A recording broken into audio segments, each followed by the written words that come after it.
নাকি কোনো দুঃস্বপ্ন।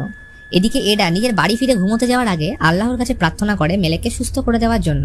কিন্তু তখনই হেবেল ও শয়তানরূপী মেলেক এসে তার হাত ধরে ফেলে। সে প্রচন্ড ভয় কোনো রকমের হাত ছাড়িয়ে রুম থেকে বেরোতেই তার মা জিজ্ঞেস করে সে এত জোরে চেঁচালো কেন, কিন্তু সে উত্তরে কিছুই বলে না।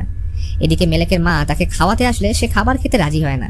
ফলে মা তাকে বলপূর্বক খাওয়াতে গেলে তার গলায় খাবার আটকে সে নিঃশ্বাস প্রশ্বাস নেওয়া বন্ধ করে দেয়। তার মা নিজের ভুল বুঝতে পেরে নিজেকে এইরূপ কাজের জন্য দোষারোপ করতে শুরু করলে হঠাৎ মেলেক জোরে চেঁচিয়ে ওঠে।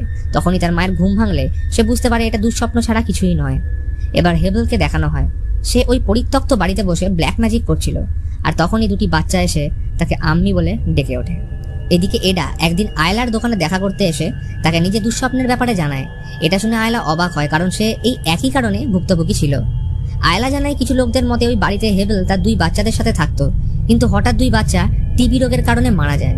এই শোক সামলাতে না পেরে তাদের ফিরিয়ে আনার জন্য সে তন্ত্র সাধনা করতে শুরু করে এবং তাদের ফিরিয়ে আনতে অনেক পশুও বলি দিত। হয়তো মেলেককেও সে বলে দিতেই চেয়েছিল। এদিকে এই দুঃস্বপ্ন মেলেক নিজেও দেখতে শুরু করে। একদিন বুর্জু